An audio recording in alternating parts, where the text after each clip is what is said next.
GMS 선교사 열전. 아침의 나라 조선이여, 고무신 걸음 강물 건너 눈물의 사 100개국에서 2600여 명의 GMS 선교사는 세계 선교의 선두주자로 달려가고 있습니다.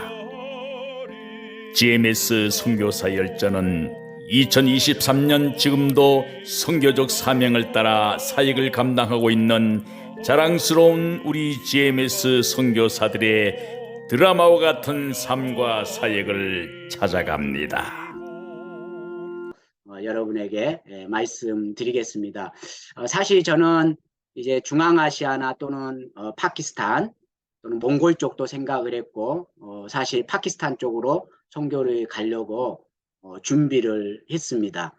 그런데 하나님께서 여러 가지 사회복지나 물론 단기 선교도 다니긴 했지만 태국으로 보내셨고, 또 하나는 이제 저 같은 경우는 중학교 1학년 때 선교사가 되겠다고 하나님께서 부르심이 있으셨고, 또 소원했던 것이 이제 기회가 되어서 불씨가 되어서 신학을 하게 되었고,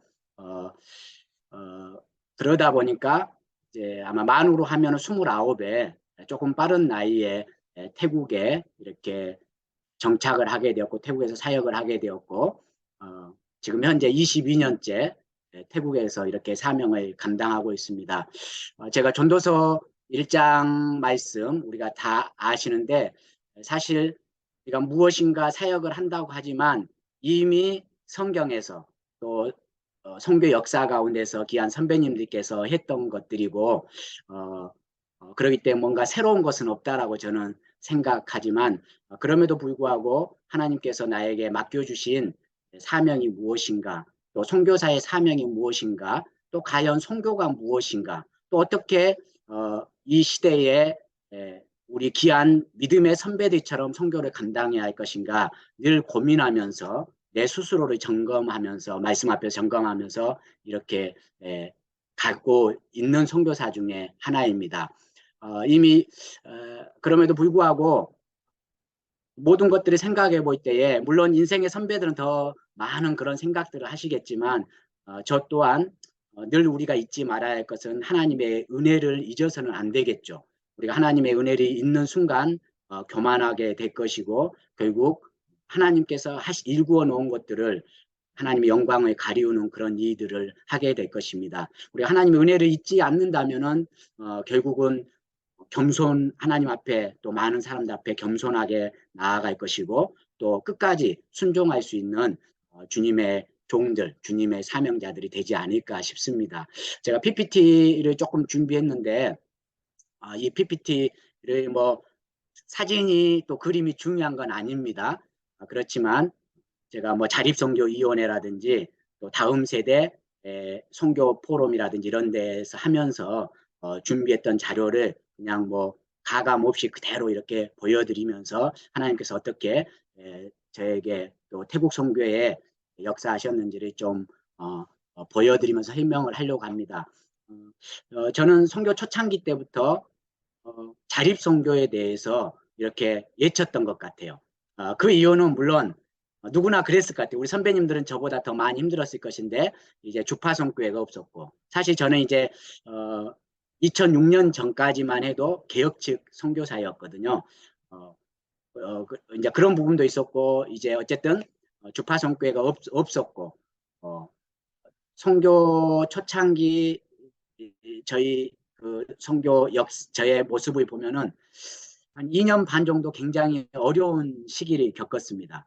정말 선배님들과 비교하면 어려움이라고 말할 수 없겠지만, 그런 사회복지라는 것 때문에 조폭과 관련된, 우리 태국 선교사님들은 굉장히 거의 대부분 알죠. 교민사에서도 아주 유명하게 그런 사건이 터지고 그랬기 때문에, 그런 조폭과 관련된 그런 한인들이 선교사를 이용해서 저 같은 사람 얼굴 마담을 시켜서 사기를 치려고 했던, 그래서 뭐 저희 가족, 이 가족을 사시미 칼로 또 죽여버리겠다고 이렇게 협박도 했고, 뭐 생활이 안 되니까 선교사로 파송됐는데 그 사람들이 2년 반 동안 협박은 하죠. 또 제 아내가 몸이 안 좋았는데 한 6개월 쓰러져 버렸죠. 또 뭐 집세 어디 그 돈이 없어서 방 한 칸에서 그 아마 태국 여름 나라에서 냉장고도 없이 6개월 정도 살면서 그래서 이제 우리 윤은경 선교사님은 아시겠지만 제가 어린이 사역자였고 또 다음 세대 사역자였기 때문에 그 신홍식 목사님 교회 한인 장로교회에서 1년 정도 있었던 이유가 세상 말로 막 아르바이트를 한 거죠. 생활 자체가 안 되니까 제 아내도 성경 교사로 있었고 이제 저도 이제 교육 목사로 그렇게 있었던 것 같습니다. 그럼에도 불구하고 어쨌든 한국에서도 10년 이상 또 태국에서도 지난 22년 동안 어린이 사역, 다음 세대 사역, 그러니까 시간도 오래 걸리고 참 쉽지 않는 사역이지만 어린이 사역만 쭉 해왔고 또 어떻게 하면 다른 선교지를 도울까 이런 부분에 대해서 이렇게 늘 고민했던 것 같습니다. 지금 저희 한태 글로벌 문화센터 모습이고요. 지금 저희 현재 주일날 참석하는 이제 성도들 이건 좀 약간 좀 많지만 이렇게 태국 같은 경우 특히 방콕은 복음 전하기가 힘든데 하나님께서 어렸을 때부터 전도됐던 아이들이 아마 저희 교회에서는 제가 가장 나이가 많은 것 같아요. 물론 지금은 이제 장년분들이 조금 몇 분나 계시지만 다 이제 저보다 좀 어린. 그래서 아까 우리 양주림 선교사님 말씀하셨는데 그러다 보니까 좀 제가 젊게 사는 것 같습니다. 늘 그 젊은이들에게 귀를 기울이고 또 그들의 말하는 소리를 들으려고 하고 또 어린이 사역을 하다 보니까 항상 말을 안 하면 좀 무거운 것 같지만 늘 재롱을 떨어야만이 재롱을 떠는 그런 나의 모습들이 있습니다. 그 센터 모습을 보면 2층에는 제가 아마 지난번 우리 TM에서도 이야기했고 우리 선교사 총회에서도 말씀했지만 우리 GMS 선교사님들이 오시면 제가 최대한 섬기도록 이렇게 하겠습니다. 이제 유치원, 선교원이 있고 또 사회적 기업 커피숍을 코로나 기간에 저희가 열었어요. 그럼에도 불구하고 뭐 아직 큰 수익은 없지만 전도 목적으로 하기 때문에 그래도 참그 선교 어떤 그런 공간으로서 어떤 그 큰 힘이 되고 있습니다. 또 2층에는 뭐 똑같죠. 가장 중요한 게 예배실이잖아요. 예배실 또 소예배실 뭐 이렇게 있고 3층 뭐 한국어학당 여러 가지 그렇게 있습니다. 제가 지금 좀 경황이 없어서 깜빡했는데 제가 늘 가지고 다니는 게 있습니다. 혹시 아마 한두 분 보신 분도 있겠지만 이게 뭔지 혹시 보이시나요? 화면에 보이시면 손 한번 들어보세요. 네. 이게 뭐냐면 검정 고무신입니다.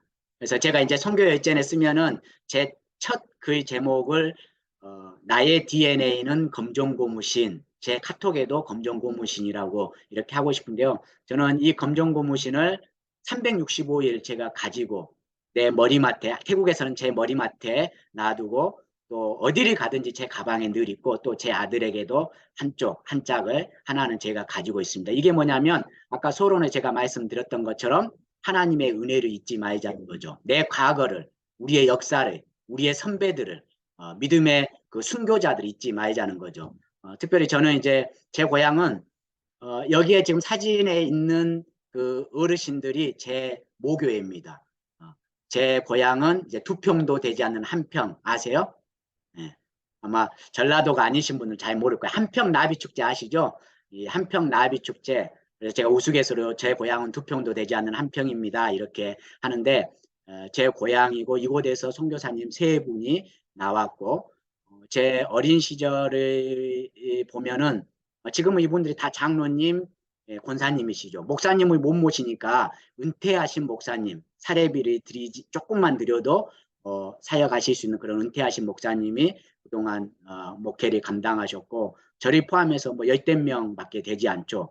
아마 귀한 목사님들도 시골이 고향이신 목사님들은 다 시골 교회들 지금 한국 교회가 다 이런다는 것을 아실 것입니다. 그런데 특별히 저는 이 검정 고무신을 아마 초등학교 6학년 때까지 이걸 신고 자랐던 것 같아요. 조금 잘 산 우리 선배님들은 하양 고무신. 저는 조금 굉장히 집안이 잘 살았고 제 어머니 때까지만 해도 안동김씨로서 집에 일하는 사람들, 그러니까 머슴, 뭐 하인들이 한 18명을 데리고 있었어요. 그러니까 굉장히 뭐 목포에 있는 그 죽교동의 그 성당 같은 경우도 저희 할아버지가 기증했고, 그러니까 천주교부터 저희가 이제 되다가 저희 어머니 때 이제 기독교로 개종을 했거든요. 이제 그러면서 이제 저는 아버지가 없이 이렇게 어린 시절을 지내왔고, 그러다 보니까 이제 그 어린 시절에 저희 누님은 더 오랜 기간, 저는 이제 한평에 보면 한평 사묘원이라고 고아원이 있습니다. 그곳에서 이제 학창 시절을 보내게 됩니다. 그래서 저희 때는 사실 선교사가 없었어요. 선교사가 없었지만 항상 성탄절이 되면은 미국의 양부모들이 저희에게 그 성탄절 선물을 보냅니다. 편지하고 영어로. 그때는 영어도 몰랐지만 그런 배경에서 선교사의 도움을 받고 살았고, 또 제가 태국에 가서 뭐 파송교회도 없죠. 뭐 교회 임대할 돈도 없죠. 그러다 보니까 가장 먼저 했던 것이, 원래 어린이 사역이 주특기다 보니까 가장 먼저 했던 것이 이제 수양딸, 수양아들을 삼았던 것 같습니다. 그래서 제가 가끔 선교편지 보면은 애랑이, 태국 딸 애랑이, 이번에 그 어머님이 돌아가셨는데 그런 애랑이라든지 뭐 예지라든지 뻐라든지 여러 명의 수양딸, 수양아들들을 삼아서 그들에게 복음을 전하는 그런 일들을 해왔습니다. 자, 그 다음에 이제 그럼에도 불구하고 이제 저를 어떻게 보면 아주 어렸을 때부터 또는 신학교 시절부터 지금까지 약 30년 이상 하는 제 동기들, 또 제 은사님들이 제 멘토가 된다는 거죠. 저는 기독교는 뭐 상담의 종교다 뭐 여러 이야기들 하지만, 기독교는 상담의 종교라기보다는 정말 멘토, 어떤 목회자가 하나의 설교자로서가 아니라 정말 나의 신앙의 또 여러 가지 어려운 부분에 것들을 내놓고 상담하고 멘토가 되어줄 수 있는 그런 종교가 아닌가. 그런데 그런 우리 기독교 목회자들이 지금은 상당히 그 권위가 떨어지지 않았나, 떨어져 가고 있지 않나, 이런 생각도 해봅니다. 여러분 태국 잘 아실 거예요. 제가 캄보디아도 앞으로 더 이제 전략적으로 협력 사역을 하고 싶은데요. 태국이나 캄보디아나 이 아시아 쪽에 이 뭐죠? 불교가 굉장히 강하죠. 아마 태국 선교사님 계시는데 아마 제가 교만이 아니라 태국 선교사님들 중에서 가장 사찰이 많이 다니고 스님하고 가장 많이 이야기를 한 사람이 저인 것 같아요. 지금 GMU에서 공부하는 가정도 태국 불교를 통해서 그러니까 태국 불교 연구를 통해서 뭐 자립선교라든지 또 다음 세대 사역이라든지 또는 그런 복음 전파를 어떻게 할 것인가, 이런 태국 불교 연구를 저는 계속해서 굉장히 많은 그 스님들이 만난 것 같습니다. 물론 제 목사 신분을 숨기고 제가 문화인류학자입니다. 어떻게 태국 불교가 200년 역사 가운데서 이렇게 계속해서, 또 특별히 코로나 기간에도 이렇게 계속해서 태국 불교는 성장할 수밖에 없으니까, 여러 가지 질문을 가지고 제가 이제 이야기를 하고요. 어떤 경우는 저보고요, 이 스님도 마찬가지인데 대지주 스님이거든요. 저에게 용돈도 줘요. 아유 고생한다고. 이제 그러기도 했었고요. 하여튼 그 위에 보면은 출생의 요람부터 죽음까지 그 기독교, 심지어는 기독교인이라 할지라도 그 불교에서 장례를 치를 수밖에 없는, 또 그런 태국 상황들 가운데서 어떻게 복음을 전해야 할 거야. 대부분 안 된다고 하는데 저는 그렇게 생각하지 않거든요. 분명히 길이 있고 방법이 있고 하나님의 지혜가 있다라고 생각을 합니다. 그런데 이제 제가 그 사진들 보면은 미국 남침내교회가 세운 교회, 실제 제가 찍은 사진들이거든요. 한국 선교사가 세운 교회, 또 현지 교회, 이런 세 교회하고 태국 불교의 모습들과 이렇게 사진을 한번 비교해 봤어요. 근데 솔직히 불교는 대문이 없잖아요. 한국에도 보면은 불교는 대문이 없습니다. 불교는 대문이 없는데 이 기독교 우리 교회는 문이 다 닫아져 있어요. 그래서 저희 교회도 오시면 물론 유치원 사역을 하기 때문에 안전상 대문을 조금 닫아놓을 때도 있지만 항상 그 개방을 하고 누구나 이렇게 찾아올 수 있도록, 물론 도둑 맞으면 안 되겠지만 하여튼 그런 여러 가지 생각을 해봅니다. 이거 그림이고요. 제 선교의 미션, 조금 전 서론에서도 말씀드렸지만 다음 세대 선교, 자립선교, 또 다른 선교지도. 사실 아마 우리 선배님들이 다 아시겠지만 미국이 한국을 도왔잖아요. 그런데 지금 한국의 젊은 세대들이 있지 않으면 미국이 돌아가지 않는, 특별히 그 미국의, 저도 그 샌프란시스코에서 조금 1년 정도 살아본 경험이 있는데, 뭐죠? 그 샌프란시스코 그 지역에 가면은, 실리콘밸리 지역에 우리 한국의 그 젊은 과학자들, 박사들이 그 브레인들이 있지 않으면 미국이 돌아가지 않는 그런 시점까지 됐잖아요. 저희가 지금 한국 선교가, 또 한국 교회가 많은 태국 교회를 도왔고 태국 선교를 굉장히 많이 했죠. 특별히 태국은 한국 전쟁, 6.25 전쟁 이후에 한국 선교사를 가장 먼저 보낸 지역이 태국이지 않습니까? 그런데 저에게 하나님이 주신 꿈이 있다면 언젠가는 우리 한국 선교사들이 오히려 태국에 있는 한국 선교사들이 오히려 한국을 도울 수 있는 날이 있겠다. 그것은 아마 인도 차이나의 많은 선교사들이 그런 꿈을 가지고 있을 것입니다. 그런데 그렇게 기도했던 것들이 이제 작년 올해부터 서서히 저희 제자들이 한국 대학에도 오게 되고 또 한국 농어촌 지역에 와서 일도 하게 되고 그러면서 그런 일들이 조금씩 보이는 것 같습니다. 말씀드린 대로 이제 2001년에 파송받아서 지금 22년째 사역하고 있고요.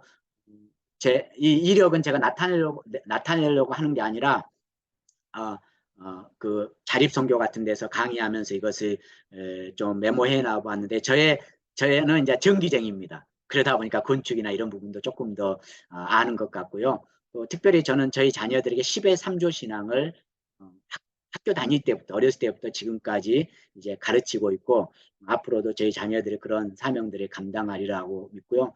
제 아내는 사실 공무원 10년 동사무소에서 했는데 지금은 이제 부족한 남편 따라와서 여러 가지 고생을 하고 있고요. 지금 이런 일들을 저희가 감당하고 있고 대학교에서 이제 강의도 하고 있고, 처음에 이제 처음 그 2차 사명으로서는 저희가 방콕 시내에다 교회를 개척했습니다. 돈이 없어서 조그만 집 2개 얻어가지고 집 2개인데 그때 당시 한 18만 원짜리. 그래서 이렇게 어린이 교회로 저희가 시작했습니다. 모든 멤버가 그냥 다 어린이들이었어요. 자, 그런 아이들이 12년이 되니까 세례를 1명 주게 되고 2명 주게 되고, 그렇지만 저는 그 아이들에게 어쨌든 수는 적지만 어쨌든 일당백의 훈련을 시켰던 것 같습니다. 그래서 지금은 제 수양딸이나 수양아들들이 저하고 똑같이 운전하면서 아이들도 태워오고, 또 무슨 일이 있으면 이의도 하고, 한 명이 10가지 20가지 저보다 더 현지인이기 때문에 이제는 저보다 더 많은 일들을 하는 것 같습니다. 이렇게 저의 주특기는 사실 인형극이었죠. 그래서 제가 어린이들에게 다음 주도 사실 꽃동산교회 어린이 전체 어린이들 아이들에게 이제 메시지를 전하러 가는데요. 너희들이 인형극만 잘해도 하나님이 너희들을 크게 들어 사용하실 거이다. 항성교사는 저 시골 한평에서 촌놈이었는데 인형극 가지고 한국에서 10년 동안 있으면서 전남북 심지어는 서울까지 모든 섬, 모든 지역을 진짜 복음을 전했던 것 같고, 이 인형극 하나로 어린이 사역이라는 것 때문에 하나님이 약 20, 30개국을 도우게 했다. 이런 간증을 하면서 아이들에게 꼭 목사 선교사가 되지 않아도 되니까 문화인으로서, 우리 김부식 목사님 전문가시잖아요. 문화인으로서 또는 정말 영적인 영향력 있는 일꾼들이 되어서 전 세계를 너희들이 예수 그리스도의 심장을 가지고 다녔으면 좋겠다. 늘 그렇게 이야기를 합니다. 그러다가 이제 1차 때 저희가 제 스스로 이제 캄보디아 돕는 사역, 그 파이린 지역에 쭉 4, 5년을 해왔고, 지금은 이제 미얀마 이주 난민 지역 13년째 또 함께 매달 이렇게 가서 사역을 하고 있는데, 이번에 제가 이제 장한익 선교사님 그 사역지를 보면서 또 캄보디아를 중간중간 계속해서 캄보디아는 자주 갔는데, 이제는 우리 제자들이 캄보디아에 정책적으로 함께 선교할 수 있는 그런 길들을 내년부터 열어야 되겠다. 그러면서 2차적으로 이제 우리 장한익 선교사님뿐만 아니라 제 동기들도 있는데 함께 이번에 인도 간 것처럼 약 2주 정도씩 이렇게 1년에 한 번 정도씩은 이렇게 계획을 하고 있습니다. 그러다가 2010년에 지금 방콕에서 한 10km 정도 떨어진 아까 그 센터에 있는 건물을 사게 된 거죠.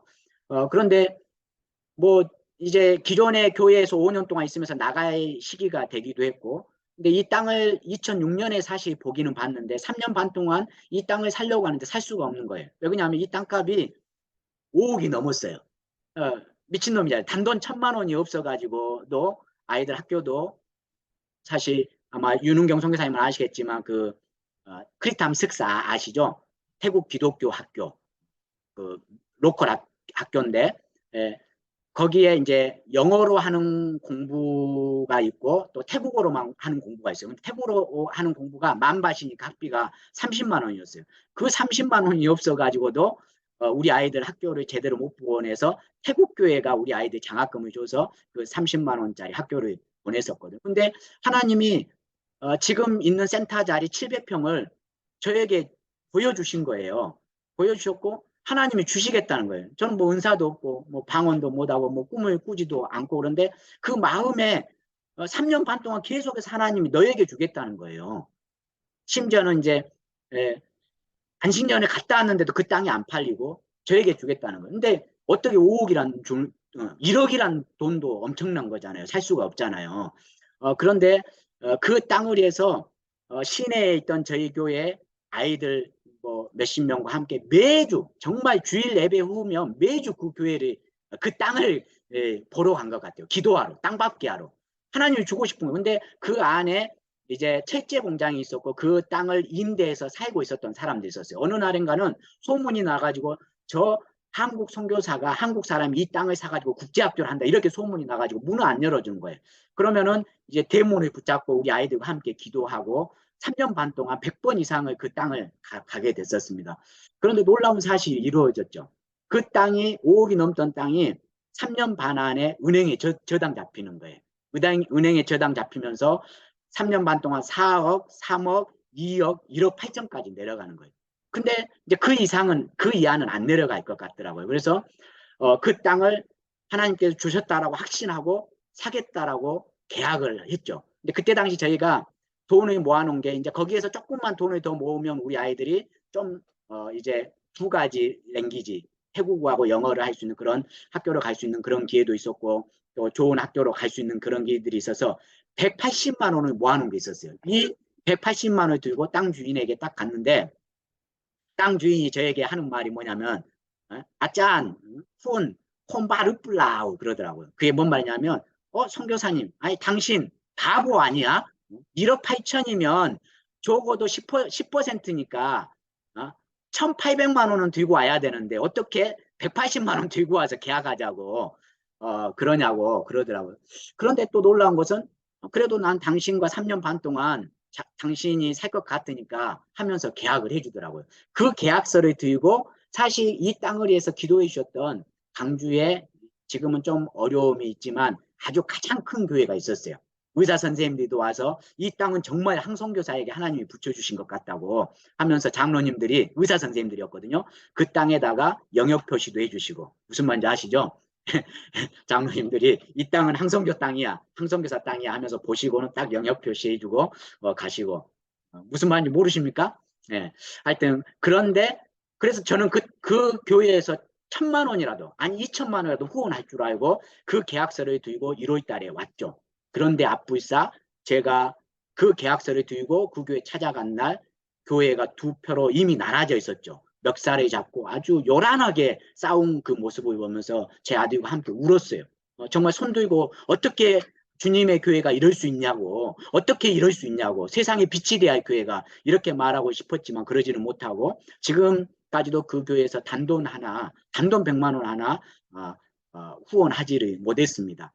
어쨌든 그렇게 해서 여차여차해서 이제 땅을 사게 됐고 물론 이제 그때 저희가 이제 시드머니는 있었죠. 제 아내가 공무원 생활했었을 때 좀 가지고 있었던 돈, 또 모든 선교사들은 항상 그렇게 이야기한다고 하지만 실제로 이제 저희 어머니 힘들게 살았지만 그래도 저희 아들에서 조금 남겨준 돈이 있었어요. 이런 거 해서 저희가 한 4천만 원 정도가 있었던 것 같습니다. 그 4천만 원과 또 우리 겨자씨교회에서 제 간증을 듣고 파송교회가 아니었는데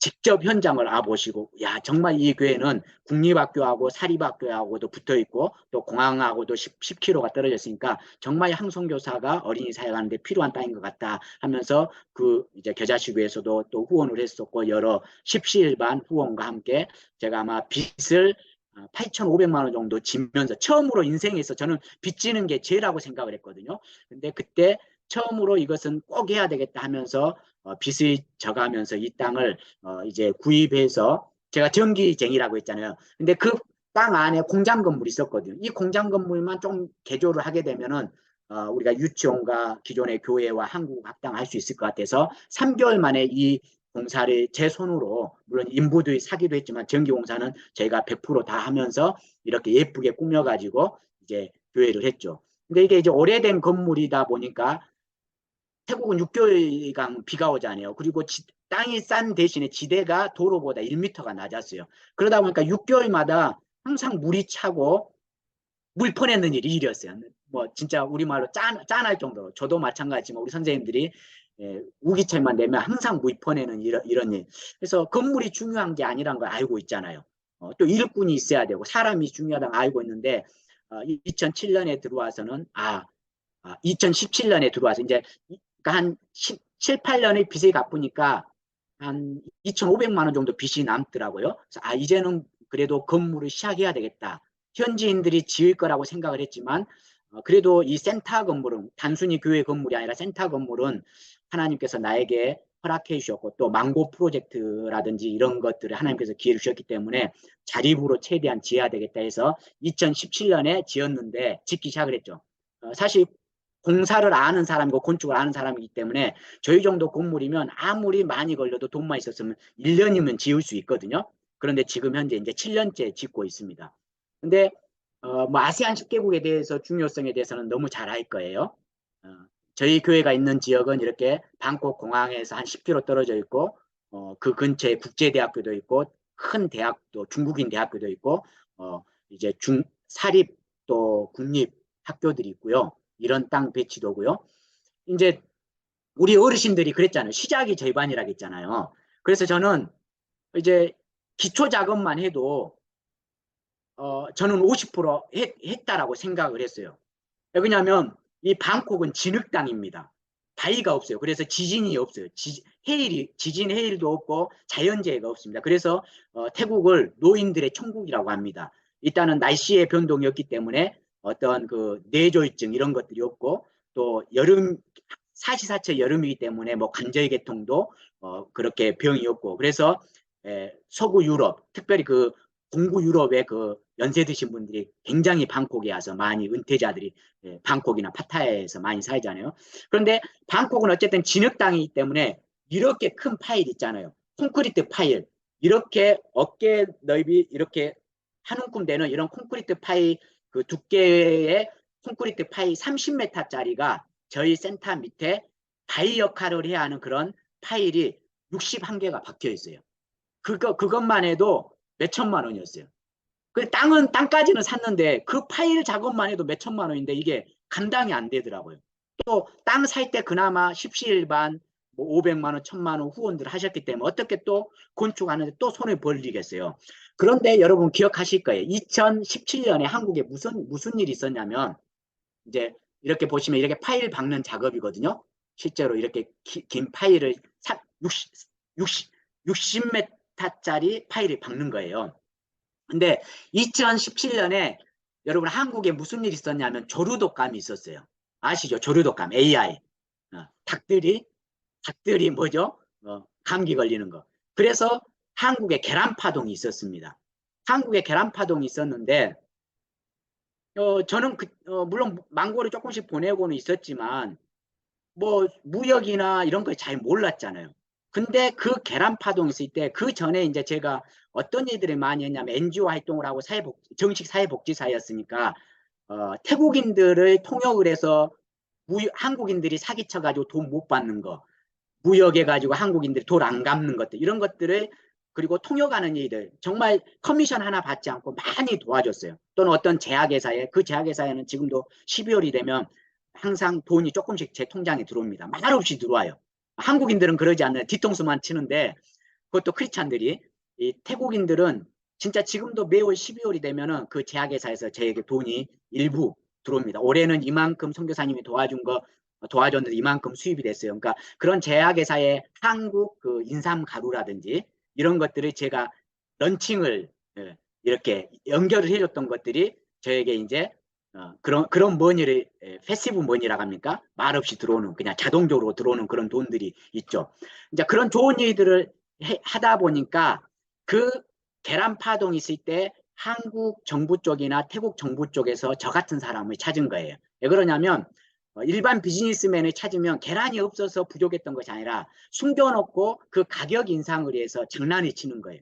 그래서 저 같은 NGO 활동하는 사람을 중간에 세워놓고 이 계란을 수출하게 된 거죠. 그래서 2017년에 공사가 지금 시작하는데 그게 터지면서 수십만 개의 계란을 한국으로 보냈죠. 뭐 한 주에 컨테이너 몇 개씩을 보냈는데 컨테이너 하나가 딱 인천에 가면은 태국에서 100만 원, 한국에서 100만 원 그냥 자동적으로 돈이 들어오는 거예요. 그러면서 순간 한 달 만에 이 61개 파일을 다 받게 된 거예요. 할렐루야. 네. 하여튼 하나님 너무 멋지고 놀라우신 분이죠.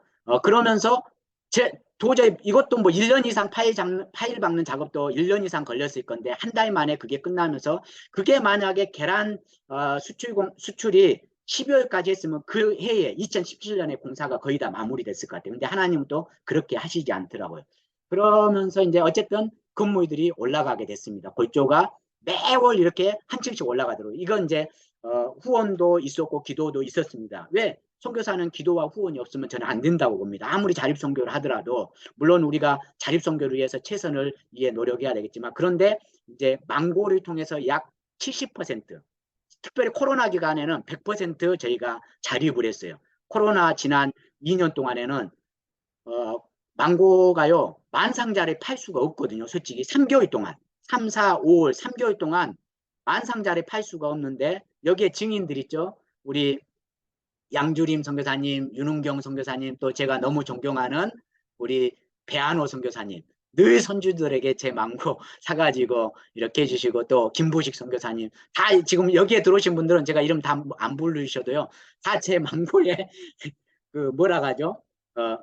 고정 그 뭐라 하죠? 그 단골이에요. 너무너무 감사하고 특별히 배한호 우리 목사님은 그 멀리서 저를 그렇게 깊이 있게 알지 못함에도 늘 용기를 주시고 힘을 주시고 막 그래요. 정말 제가 너무너무 감사해요. 제가 그런 글도 막 감사해서 배한호 목사님 같은 경우는 제가 간증할 때 진짜 간증 빠지지 않는 우리 목사님 중에 한 분입니다. 그러면서 코로나 기간에 한 만상자가 저도 막 깜짝 놀랄 정도로 막 망고 나갈 때는 제가 하루 이틀 잠을 못 잡니다. 왜냐하면 제 사역이 또 중요하니까 사역을 위해서는 월요일날 화요일날 망고를 다 마무리해서 보내고 또 수요일부터는 사역을 해야 되거든요. 하여튼 그렇습니다. 그러면서 이렇게 공사가 쭉쭉쭉 돼가는 거예요. 물론 시간이 꽤 오래 걸렸지만 오히려 그것도 저는 감사하더라고요. 만약에 너무 빨리 끝냈다면 그만하게 될 것이고 또 우리 우리 현지인들이 우리 성도들이 기함을 몰라요. 무조건 선교사가 다 해줄 줄 알고 그래서 입당 예배까지 사실 입당 예배 때 실제로는 여기 이제 진짜 귀빈들만 이렇게 사진을 찍었는데 여러분 아시는 분들 많이 계시죠? 신홍식 목사님, 뭐 김용석 목사님 다 어르신 분들 있지만 300명이 넘게 왔어요. 네. 그리고 그 전에는 이제 우리 GMS 선교사님들부터 시작해서 우리 태국 선교사님들이 한국 선교사는 뭐 개혁신학교 했다고 하더만 망고 장사꾼이야 별 이야기를 많이 들었죠.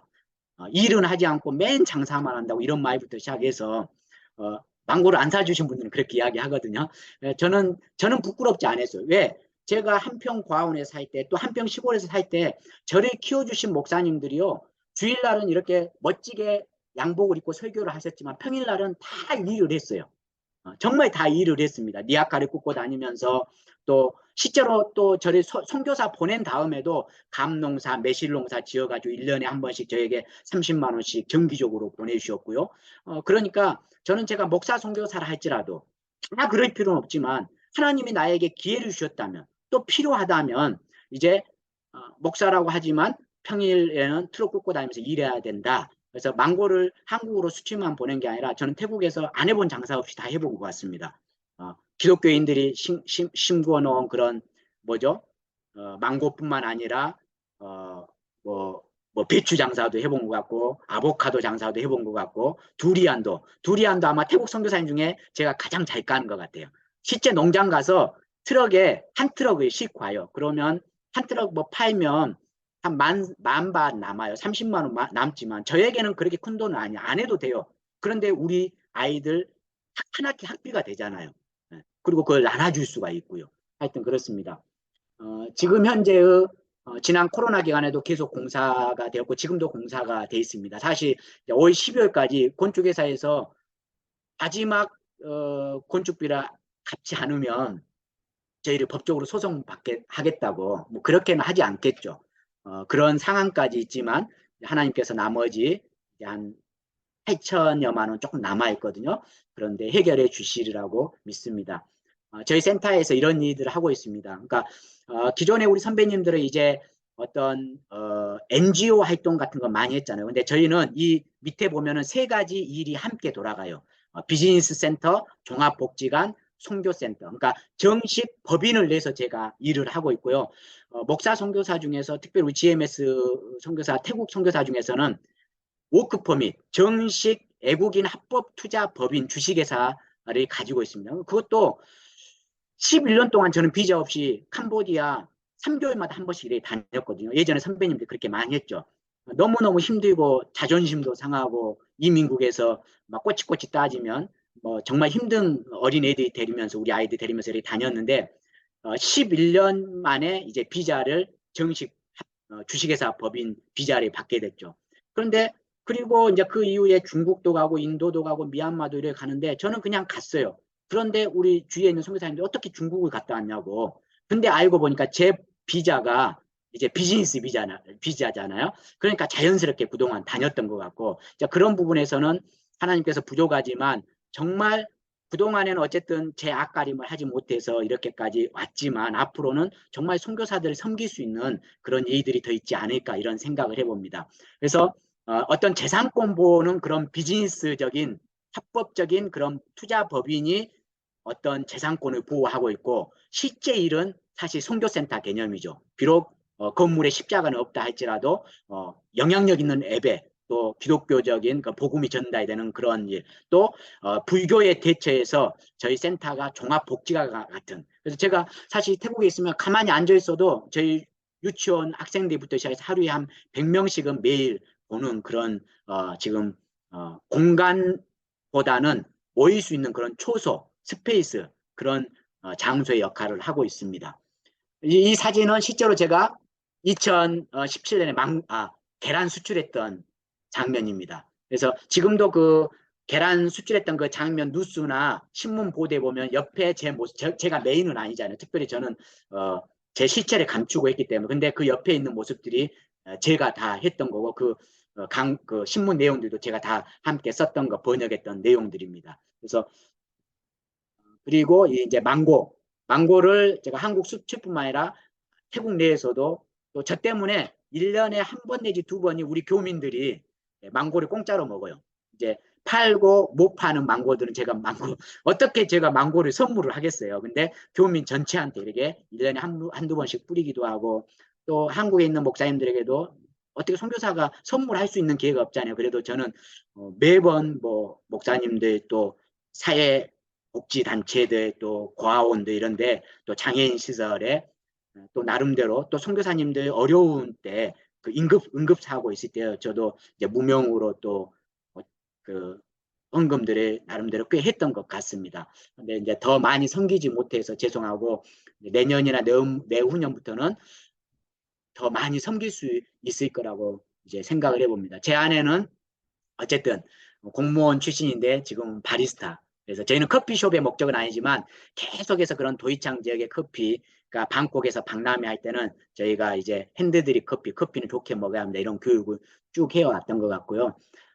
어떻게 뭐 한 명의 선교사가 이제 물론 이제 김부식 목사님이나 선배님들은 이런 기회들이 많았을 거예요. 근데 저희 세대는 이런 기회가 거의 없는데 이제 어쨌든 하나님께서 태국어를 그렇게 잘하지 못하지만 뭐 대사님들 또 경남도청 저는 이 경상도 분들 그런 분들 그쪽에 수출회사들이 많더라고요. 그런 통역도 많이 하게 되고 또 대학 MOU도 많이 맺게 되고 또 대통령들 계속 오시면 저는 이제 종교인이 아니라 문화인으로 이렇게 또 대사관에서 연락이 와서 초청을 받기도 하고 그렇습니다.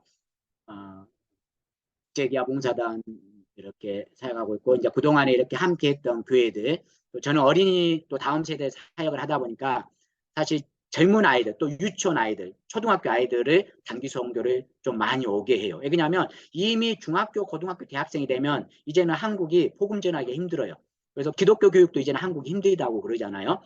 그래서 선교지에 왔을 때 이제 조금이라도 제가 그런 복음을 전할 수 있는 일단 선교제 오면 아이들이 마음이 좀 더 오픈이 되잖아요. 또 하나님께서 역사하시잖아요. 그래서 최대한 어린 아이들을 선교제 올 수 있도록 제가 이렇게 합니다. 또 그러다가 이제 아까 제가 말한 대로 저희 수양딸 뭐 광신대학교뿐만 아니라 목포과학대학교, 구미대학교 이런 데로 저희 제자들이 지금 공부를 시작하게 됐고요. 내년부터는 좀 더 많은 제자들이 가게 될 것 같습니다. 어느 선교지나 똑같습니다. 뭐 주일날 똑같이 예배드리고 근데 저희는 철저히 어린이 예배하고 중고등부 예배하고 또 장년 예배를 따로 드립니다. 그런데 장년 예배 때는 여러분 요즘 통합 예배 아시죠? 세대 통합 예배.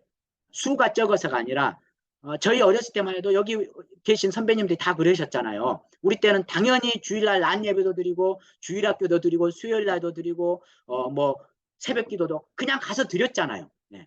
그게 중학교가 되고 고등학교가 되고 작년이 되어도 어렸을 때 배웠던 찬송가가 그대로 입에서 나오고 성경 구절이 그대로 나왔잖아요. 그래서 저희 교회도 주일학교 중고등부 예배 따로 드리지만 또 어른 예배 때는 같이 그래서 정말 한국에서 여행 오신 분들도 저희 교회는 꽤 오거든요. 한인교회를 가야 되는데 딱 홈페이지를 치면 저희 교회가 먼저 뜬가 봐요.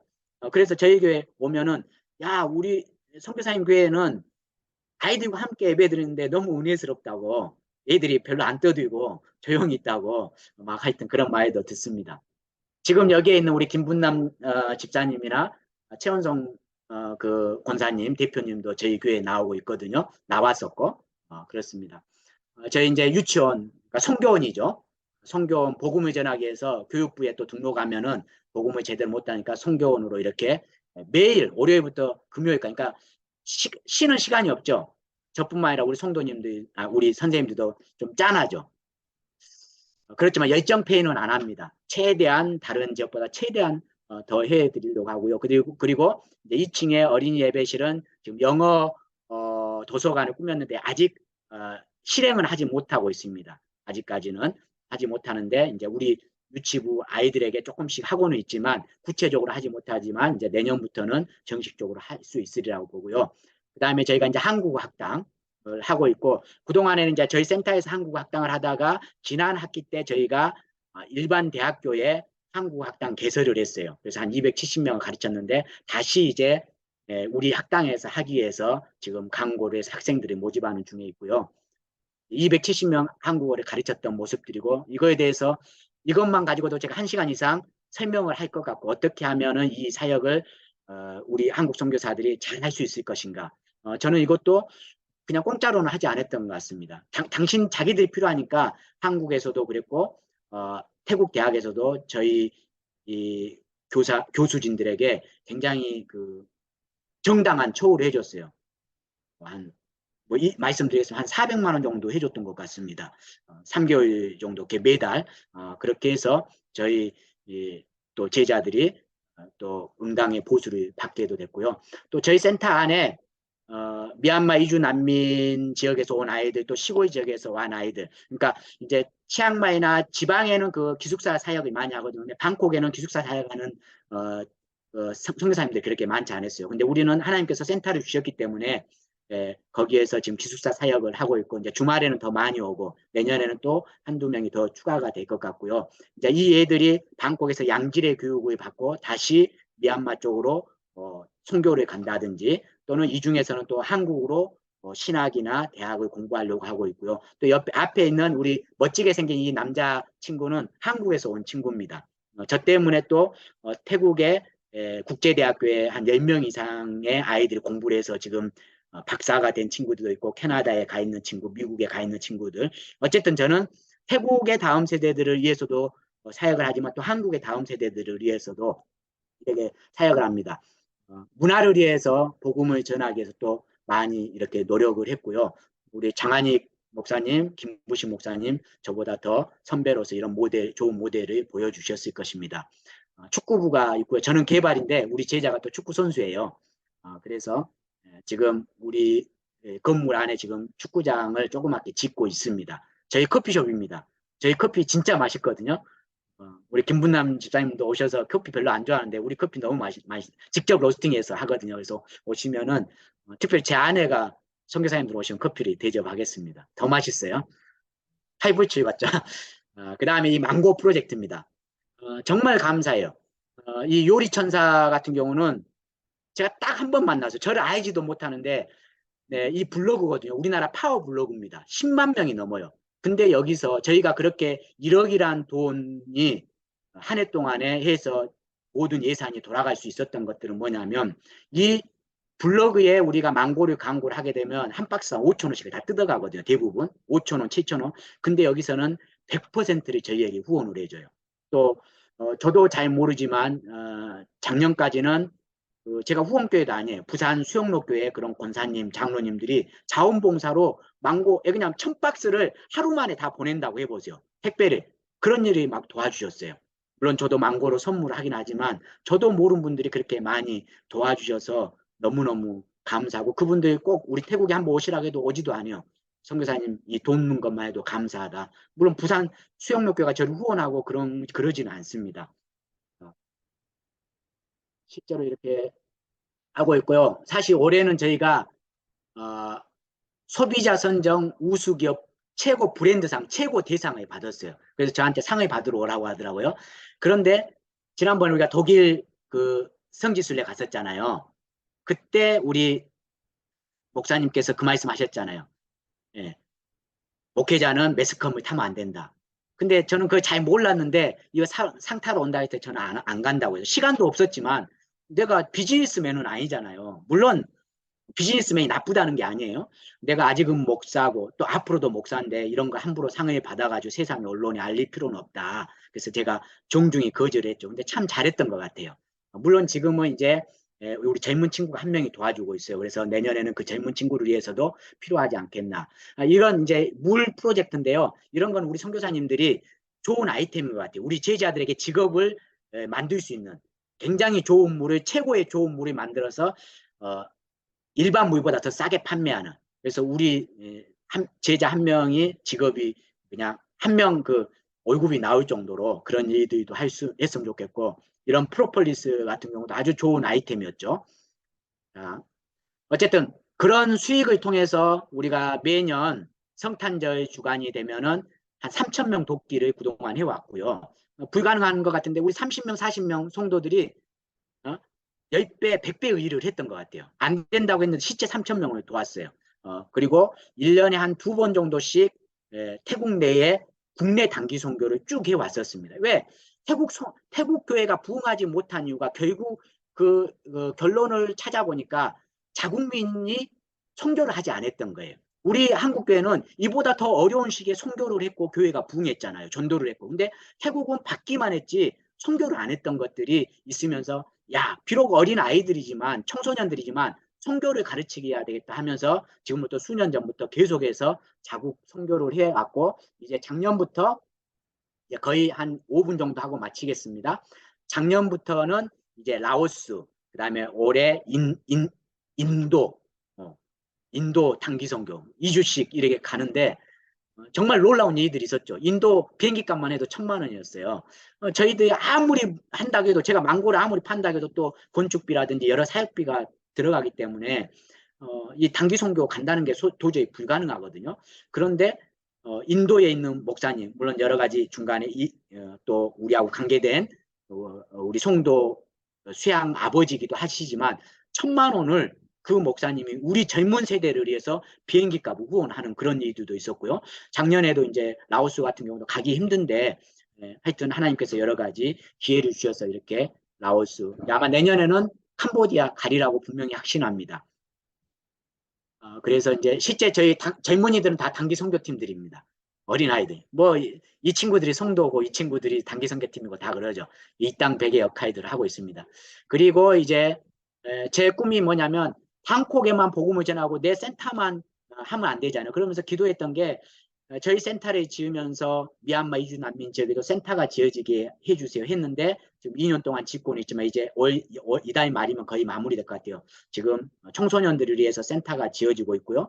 또 올 초에 2달, 3달 전부터는 또 방콕에서 6개월 정도, 600km 정도 떨어진 곳에 지금 우리가 교회를 짓고 있는데 이것도 이달 말이면 거의 다 이제 오히려 우리 센터보다 먼저 지어질 것 같아요. 특별히 이 교회는 한국에 저희 친척하고 또 저희 동기 시골교회 세 교회가 조그맣게 조금씩 돈을 모아가지고 이렇게 후원을 하고 있습니다. 이 정도입니다. 이거 아주 중요한 말들인데 이런 것들은 제가 다음에 태국에 오면은 말씀드리겠습니다. 어쨌든 저는 마지막 결론, 저는 전기공이라고 했잖아요. 전기쟁이. 이게 지금 태국에서 가지고 온 파이프입니다. 만약에 우리 선배님들은 이렇게 사셨던 것 같아요. 이렇게 구멍이 난 파이프. 만약에 이 파이프가 전기쟁이로서요. 이 파이프가 조금이라도 막혀 있으면 전기가 흐르지 않습니다. 전기라는 건 파워죠. 힘이죠. 그리고 이게 조금이라도 막혀 있으면 이 물이 흐르지 않아요. 물은 생명이라고 저는 우리가 성경에서 그렇게 이야기하잖아요. 그래서 우리 선교사들이 우리 선배들은 자기가 뚱뚱하지 않았지만 자기에게는 별로 뭔가 없었지만 우리 부모님들은 그렇게 살았잖아요. 늘 축복의 통로로 살았던 것 같습니다. 그런데 저는 우리 50대, 40대 우리가 일제시대나 6.25를 겪어보지 않았지만 그래도 우리 피 속에는 우리 부모님들로부터 그런 신앙과 그런 삶을 우리가 전수를 받았잖아요. 그래서 저는 우리 60대 선배님들이 제가 존경한다는 말이 그 말이에요. 우리 선배님들처럼 우리 다음 세대들이 지금 10대, 20대 손가락질 할 게 아니라 지금 우리 50대 또 40대 마이들이 정신을 차려야만이 그 신앙을 다시 우리 다음 세대들에게 전수하지 않을까. 그래야만이 한국교회 또 한국이 다시금 미래가 있다라고 생각을 해봅니다. 제가 두서없이 우리 선배님들 앞에서 또 우리 동역자님들 앞에서 말씀을 전했는데 이상 말씀을 마치겠습니다. 기도하지 않고 마치겠습니다. 감사합니다.